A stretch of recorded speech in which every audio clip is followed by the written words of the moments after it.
अगर पत्नी ना मिलती तो यकीन नहीं होता कि अजनबी लोग भी अपनों से ज़्यादा प्यारे हो सकते हैं।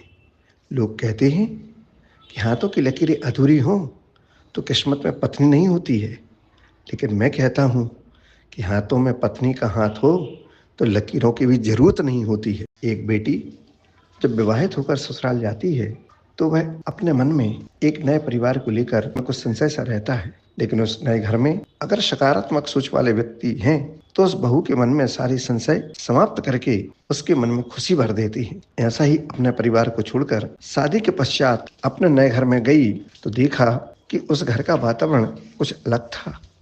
पति का उससे लगाव होना स्वाभाविक है, जो प्राय नवदंपति में होता है, लेकिन सासू माँ का जो व्यवहार था वह प्राय मध्यम वर्गीय परिवार में कम ही देखने को मिलता है, क्योंकि भारतीय संस्कृति में आदर्श गृहिणिया का आराध्य देव उसका पति हुआ करता है। वह पति को परमेश्वर मानती है। वह सभी तीर्थों का दर्शन अपने पति में करती है। पति की सेवा ही उसका व्रत है, भजन है, दान है, ज्ञान है। भारतीय पत्नी स्नेह से पति पारायण रही है। पति परमेश्वर की भावना ही उसे अंधकार में आशा की दीप बनकर प्रकाश प्रदान प्रदान करती है। जैन धर्मों में एक कथानक आता है कि इसी धर्म के बल पर सावित्री ने यमराज से सत्यवान के प्राणों की रक्षा की थी। इसी पतिव्रत धर्म की भावना से प्रेरित होकर राजसी उपभोगों का त्याग करके सीता माता श्री राम के साथ वनवास चली गई थी। कहा जाता है, जिए बिनु देह नदी बिनु नारी, तेसई नाथ पुरुष बिनु नारी।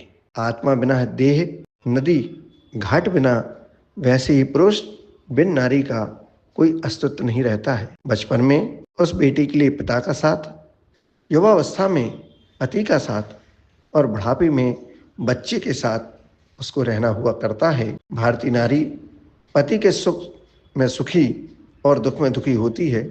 सहनशीलता उसका विशेष गुण है, उसे चरम शिखर पर पहुंचा देता है। सभी का स्वभाव एक सा हो जरूरी नहीं। शादी के बाद में बहू 2 सप्ताह में 2 बार अपने मायके हो आई थी। तीसरे सप्ताह जब बहू ने मायके जाने की इच्छा जाहिर की तो उसकी जेठानी बोलती है, अभी पिछले सप्ताह तो मायके होकर आई हो, फिर जाने की तैयारी कर रही हो। तब सासू माँ जी ने कहा, क्या हो गया? बहन भाइयों को मिलने का दिल कर रहा होगा, मिलाएगी। सासू माँ की ऐसी सकारात्मक सोच देखकर वह बहू उनकी मुरीद हुए बिना नहीं रह पाई। वह बहू एक स्कूल में अध्यापन का कार्य करती है। भोजन अवकाश के दौरान उस बहू की सहेली ने उससे पूछा, आज लंच में क्या सब्जी लेकर आई हो? तो बहू ने उत्तर दिया कि मैंने तो कई दिनों से रसोई की शक्ल ही नहीं देखी, ना जाने सासू माँ ने आज क्या सब्जी बनाई है।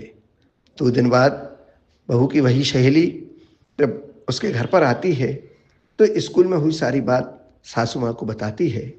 तब उन्होंने खुद कहा कि मेरी बहू स्कूल में पढ़ाती है, फिर वह खुद अपनी पढ़ाई भी करती है, ऐसे में वह बाकी काम कैसे कर पाएगी? आखिर वह भी तो एक इंसान ही है। सासू माँ की बात सुनकर सहेली हैरान रह गई। एक दिन सासू माँ रसोई में भोजन बना रही थी। उन्हें देखकर एक पड़ोसन आई और कहने लगी, अम्मा तुम अभी तक काम करती हो? अब तो बहू भी आ गई हैं। यह सुनकर सासू माँ बोली, बहू आई है, कोई दासी तो नहीं आई, वह कितने काम करेगी? ऐसी सोच किसका दिल नहीं जीत लेती। मैं उनके कार्य में सहयोग करके हर संभव प्रयास करती हूँ कि मैं उनके कार्य में सहयोग कर सकूँ, उनसे सीखने का प्रयास करती हूँ, उनके जैसा कार्य कर सकूँ। मैं पूरा प्रयास कर सकती हूँ। यही तो आपसी प्रेम, त्याग, समर्पण, एक दूसरे के प्रति निष्ठा, विश्वास, सम्मान का भाव। बाहर काम करने वाली बहुएं भी आखिर घर के लिए, परिवार के लिए ही तो काम करती हैं। परिवार में पैसे का सहयोग करती हैं तो घर में रहने वाले भी घर का काम करके बहू को आराम दे देते हैं। तो वह आपसी प्रेम, त्याग, समर्पण परिवार की नींव बन जाता है। और याद रखना, जब नींव मजबूत होती है तभी उस पर बहुत सुंदर महल बना करता है। ये है आपसी प्रेम, परिवार की नींव।